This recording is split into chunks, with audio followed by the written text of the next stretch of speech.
Hello, everyone. Today's bounce in the overall market wasn't that hot, and one of the reasons why is because as we started out with the NASDAQ 100 analysis, the NASDAQ 100 led the way down. You can see volume was above average for the second day in a row, so even though it was lower than the session before, still overall there was a hint of selling.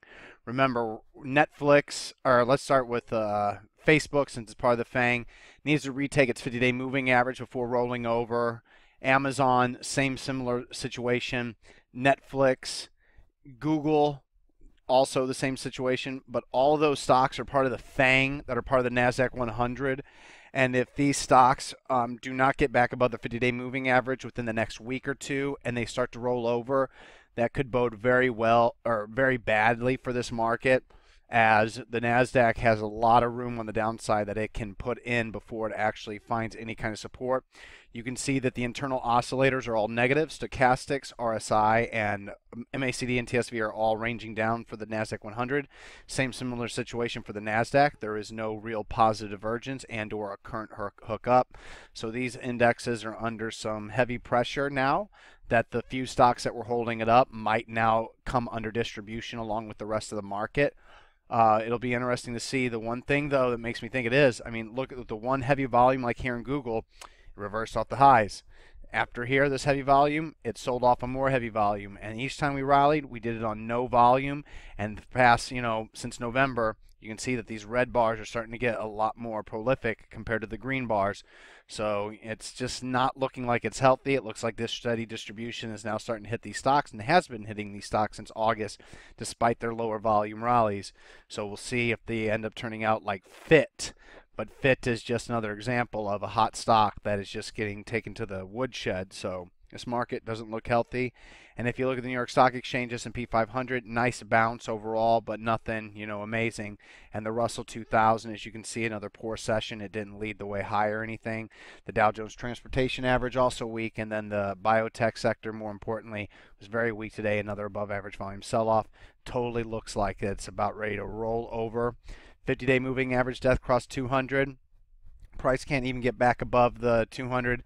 Now we're starting to see if we can roll over, and if we start to roll over on more heavy volume, we should be able to take out the September, October lows, and there's no support going all the way back to the April, May, June lows in 2014. So not a pretty picture overall. What is a pretty picture right now? Not a whole lot. SLP, another pocket pivot point signal today. This stock has been interesting since about this day right here, 1229. So it's shown up now 3 days out of the past 5 sessions, but SLP is doing very well for this market. It's a computer software services stock, so keep an eye on that one. I wouldn't want to buy this move here, and if it does break out to a new high, I guess it's going to run without me. But if this thing can move sideways with the handle, market can stabilize and run higher.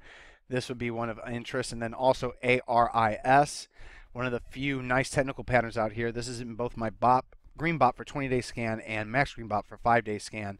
It's also, I believe, was in my maybe it wasn't. It was in my gosh, I think it was in one other scan, but I can't remember right now. Maybe it's cancel quality, but I doubt it. But anyway, nice accumulation off its lows in August. Low volume on the pullbacks as it builds support, and as it starts to move off the November lows, more accumulation. Now as it bases out sideways here, low volume, well below average, except for on the reversal days. Positive signs that this stock could break out to new highs.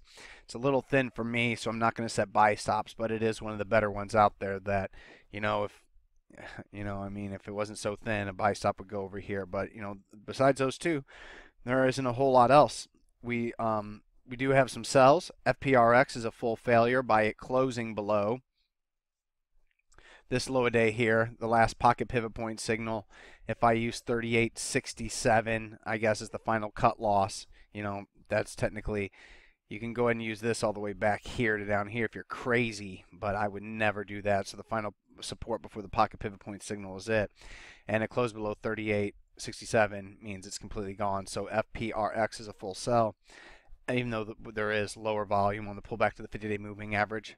XLRN, that's a complete 100% sell. It's failing these recent lows here. Wanted to go to the last green bop day's low a day, 43.20. So whenever it traded below there, it was out of my entire position.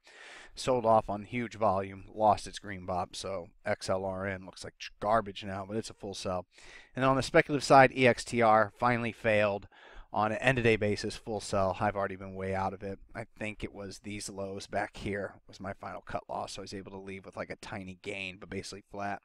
But now it's obviously going to be a small loss if you leave here. I think, yeah, -5%. But what do you expect? All these signals in November and December turned out to be massive fake out moves. But if they would have all worked and moved higher instead of the, thousands of dollars that I lost, I would have made tens to $100,000. Not $100,000. No way. Unless everything would have been perfect, then I definitely would have.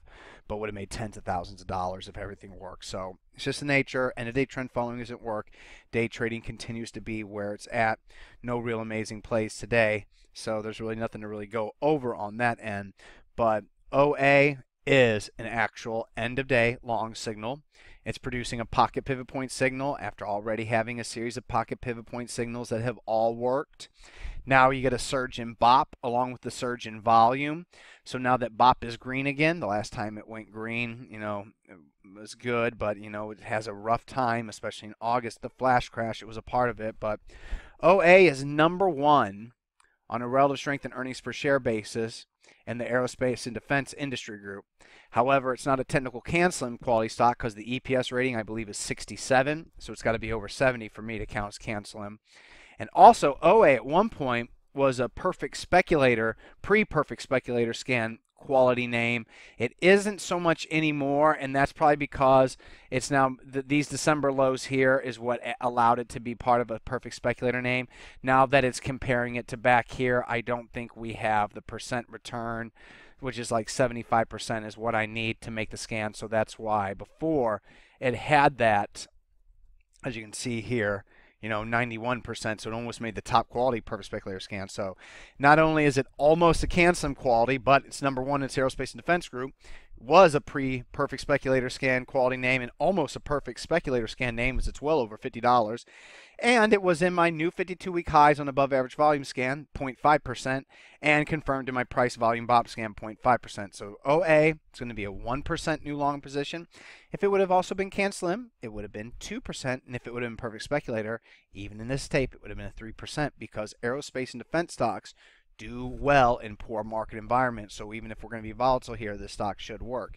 If it doesn't, clear-cut loss signal can either be at 89.18 or 88.17. It's as clear as day. It's the last two huge volume moves. There is no way OA should reverse this if OA is going to produce big gains. If it shoots out the gap immediately and starts to back and fill move higher, I can see that. But as of this pocket pivot point signal with yesterday's reversal in volume, it needs to make gains immediately. If it trades below 88.17, I'm all out.